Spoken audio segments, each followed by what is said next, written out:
Vishnu sir ಸಮಾಧಿ ಒಟ್ಟಿಗೆ ಏನು ನಡೀತೋ ನಡಿಬಾರ್ದಿತ್ತು ಅನ್ನೋದಕ್ಕಿಂತ ಹೆಚ್ಚಾಗಿ ಒಂದೊಂದು ಅರ್ಥ ಬಹಳ ಚೆನ್ನಾಗಿ ಮಾಡ್ಕೋಬಹುದು ಇಲ್ಲಿ. ಏನಂದ್ರೆ ಒಬ್ಬೊಬ್ಬರಿಗೆ ಒಂದೊಂದಿಲ್ಲಿ ನಮ್ಮದೇ ರಾಜ್ಯ, ನಮ್ಮದೇ ಊರು, ನಮ್ಮದೇ ಕಲಾವಿದರು.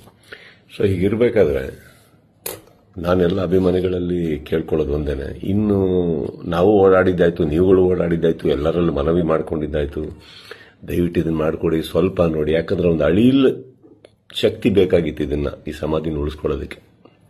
ಯಾರಿಗೆ ಅಧಿಕಾರದಲ್ಲಿದ್ದು ಯಾರಿಗೆ ಆ ಶಕ್ತಿ ಇತ್ತು ಅವ್ರ ಬಗ್ಗೆ ಹೇಳ್ತಾ ಇದ್ದೀನಿ. ಸೊ ಅದು ಮಾಡಲಿಲ್ಲ ಅಂದಾಗ ಇನ್ನು ಅವ್ರನ್ನೆಲ್ಲ ವಿಷ್ಣು ಸರ್ನ ನಾವು ನೋಡಿ ಬೆಳ್ಕೊಂಡು ಬಂದಮೇಲೆ ಒಂದಂತೂ ನಾವು ಕಲೀಲೇಬೇಕಾಗಿರೋದು, ಇನ್ನು ಭಿಕ್ಷೆ ಮಾಡೋ ಅವಶ್ಯಕತೆ ಇಲ್ಲ, ಕೇಳ್ಕೊಳ್ಳೋ ಅವಶ್ಯಕತೆ ಇಲ್ಲ, ಕೇಳೋ ಅವಶ್ಯಕತೆನೇ ಇಲ್ಲ, ಮುಗಿದೋಯ್ತಲ್ಲ. ಮಾಡಾಗಿದೆ, ಮಾಡಬೇಕು ಅಂತ ಇದ್ದಿದ್ರೆ ಇಷ್ಟೊತ್ತಿಗೆ ಮಾಡಿರೋರು. ಮಾಡಿಲ್ಲ ಅಂದಮೇಲೆ ಎಲ್ಲರೂ ಒಂದು ಅರ್ಥ ಮಾಡ್ಕೊಳ್ಳಿ, ಯಾರು ಏನು ಹೇಗೆ ಎತ್ತಿಟ್ರು ಇದು ನಾವೇ ಅಂತ ತೋರಿಸ್ಕೊಟ್ಟಾಗಿದೆ. ಇನ್ನಿದ್ರಲ್ಲಿ ನೀವು ಅರ್ಥ ಮಾಡ್ಕೊಳ್ಳೋಕೆ ಎಷ್ಟಿದೆ ಅರ್ಥ ಮಾಡ್ಕೊಂಡ್ಬಿಟ್ಟು ಇನ್ನು ನಾವೇನು ಮಾಡಬೇಕು ಅಂತ ನೋಡ್ಕೋಣ. ಈಗ ಮೊನ್ನೆ ನಾವು ವೀರಕಪುತ್ರ ಶ್ರೀನಿವಾಸ್ ಅವ್ರ ಥರನೂ ಮಾತಾಡ್ತಾ ಇದ್ದೆ. ಅವರು ಒಂದಿಷ್ಟು ಯೋಜನೆಗಳು ಹಾಕೊಂಡಿದ್ದಾರೆ, ಆದಷ್ಟು ದೊಡ್ಡ ಒಂದು ಪ್ರತಿಮೆ ಕಟ್ಟಬೇಕು ಅಂತ ಇದ್ದಾರೆ.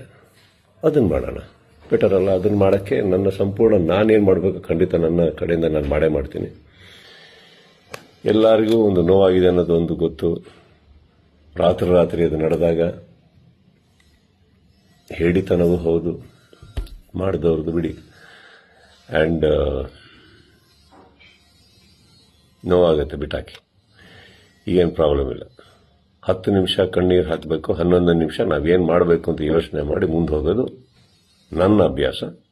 ನೀವೆಲ್ಲರೂ ಅದೇ ಮಾಡ್ತೀರಾ ಅಂದ್ಕೊಂಡಿದ್ದೀನಿ. ಕೈ ಚಾಚಿದ್ ಸಾಕು, ಇನ್ನೇನು ಮಾಡಬೇಕು ನಾವು ಮಾಡೋಣ. ಜೈ ವಿಷ್ಣು ಸರ್.